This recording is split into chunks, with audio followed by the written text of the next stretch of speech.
Rusame reader, Crow Song! And today I will be reading to you from Black Coffee by MysterySaviour. Now, on to Act 1, Chapter 13. America wasn't ready. He wasn't sure if he ever would be. He wasn't ready for the crowd, or the lights, or the noise. And he especially wasn't ready for Britain to be standing there in the center of it all with his twin baby sisters, baby brother, and mother.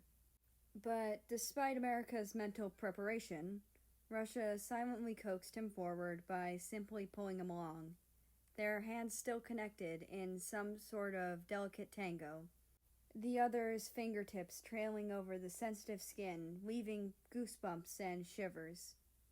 Under some sort of trance, Russia led America through the crowd and towards his family, nodding for Britain to put their plan into action as soon as they reached the front of the flock. Britain cleared his throat, gaining America's slightly dazed attention. The crowd hushed and allowed the man space to talk, to be heard. America, son, I want to let you know. Britain paused, his eyes dancing over the words he wrote in advance. He shook his head, crumbling up the paper in his trembling grip and burying it deep within his trouser pocket. Oh, to hell with it. Britain took a step forward and stared at his son with all the intensity and sincerity of a grieving father. He lifted his hand to America's face, and when his son flinched from his touch, his frown deepened. He ran the hand over his face and through his facade hair, in shame as his eyes fell to the floor.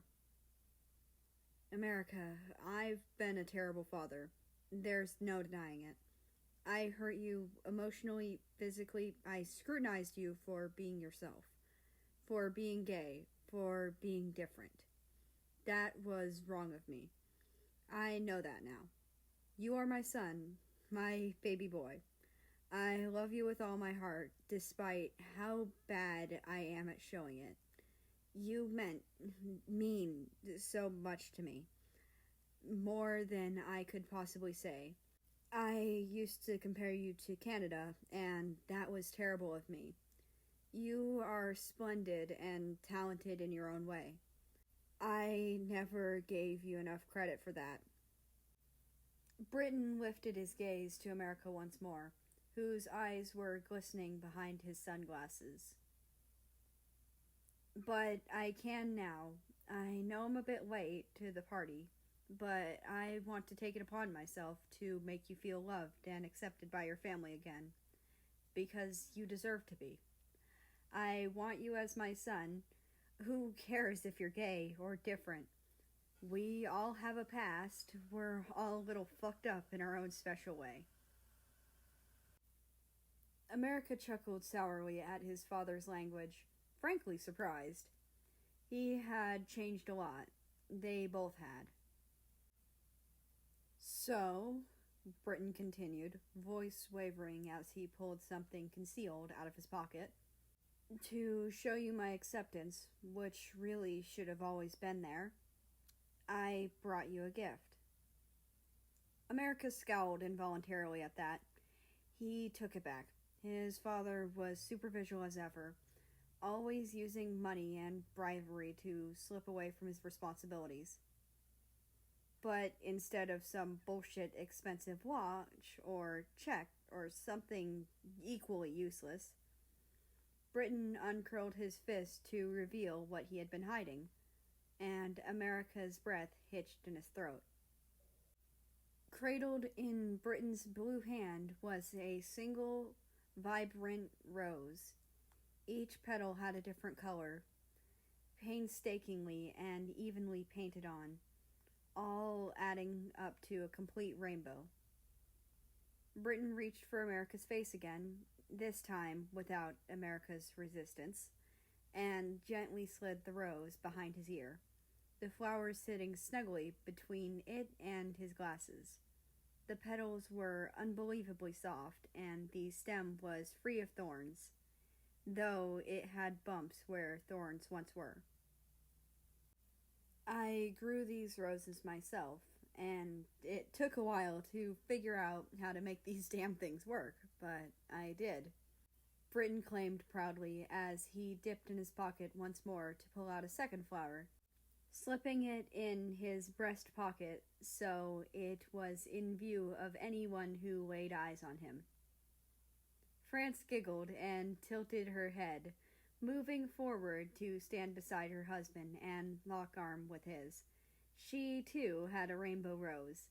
It was pinned to her barrette and was standing out illustriously against the black of the fabric. "Oh yes, mon amour. You totally grew them all by yourself, like the strong, independent man you are." "Damn right," he boasted, puffing out his chest. France simply giggled again and pressed a kiss to his cheek, staining his skin with lipstick. The crowd, now thoroughly satisfied with the amount of drama they had received, dispersed around the room to mingle with the other guests and eat the food. "Really, love?" Britton groaned as his wife licked her thumb and smudged the makeup off his face, curling his lip in mock disgust. "Stay still, silly. I need to get it off." "No!" "Oh, stop being dramatic." "That's exactly what you're like." Russia chuckled into America's ear. The North American nation jumped as the hairs on the back of his neck raised, his face warming at the thickness of Russia's accent and the heat of his breath. But thankfully, he composed himself enough to turn to Russia and stick out his tongue indignantly. "I'm not that childish." "Do you not see yourself right now?" "Can you see a mirror around?" Australia butted in before an all-out brawl could begin and wrapped her arms around America's neck from behind, him playfully pretending to choke. "Oh, you're suffocating me." "Oh, shut up, you dingbat." She laughed, pulling him down to noogie him hard. "God, you're short." Gaping in horror, Australia released America to place her hand on her chest, as if she was emotionally wounded. "Did you just call me the S word?" "Damn right I did. What you gonna do about it?" The starry country pulled out a silver dog whistle and glared menacingly up at her brother. "Don't make me call over Sir Scales Dunn." "You wouldn't dare." "Oh, I would." "Nah, you're bluffing." "You really willing to find out if I am?" "All right, stop the shenanigans." Kiwi laughed nervously, lowering her sister's hand to stop her from calling her crocodile. "Yeah, this was supposed to be a nice family thing, eh?" Canada piped up before grinning wickedly. "Plus, we all know I'm the tallest here." He raised an elbow and rested it on America's shoulder to prove his point, smiling cockily at his younger siblings. Before America could shake him off, Russia placed his own elbow on Canada's head, shutting up the country. "Oh, really?" America grinned at his rescue and poked Canada in the side, drawing a bewildered yelp from the younger man. "How do you like them apples, Canadia?" The five of them laughed in unison, both at the ridiculousness of the phrase and the terrible pronunciation of Canada's name. Okay, that's enough out of all of ya." Kiwi snickered, still seeming to be the voice of reason in the chaotic family. She embraced America in a gentle, warm hug, and when she pulled away, he noticed their roses as well. Kiwi had one pinned to the sleeve of her dress that was strung over her shoulder. Canada had a bunch fastened to his bracelet on his wrist, and Australia had one tucked into her bun. America turned to Russia with a slight frown, causing the Slavic nation to frown too. "What's wrong, Mary?" "You must feel so left out without a rose." America pouted, brushing some hair out of Russia's face. Russia smiled again, rolling his eyes. "Is that all?" He slipped a hand into his pocket and fished out a colorful rose, identical to everyone else's, and pinned it to his ushanka. "God, you're so dramatic." Now it was America's turn to roll his eyes as he fiddled with the flower. "You didn't put it in right, idiot." Russia's face reddened as America leaned in to reposition the plant, placing their faces dangerously close together. His face darkened a shade or two as he caught glimpses of America's younger siblings holding back chuckles and coos. Australia having to physically restrain herself by stuffing the tail end of her red bandana into her mouth. Once America was happy with his work, he nodded confidently and turned back to his family without any knowledge of poor Russia's discomfort. He ignored Australia's odd predicament, chalking it up to his sister's weirdness. "Now, did I see a face paint station over there?" Canada nodded, surprisingly the first of the three to get his shit together. "Yep, we set that up for you while you were out. Ozzy didn't forget you love him."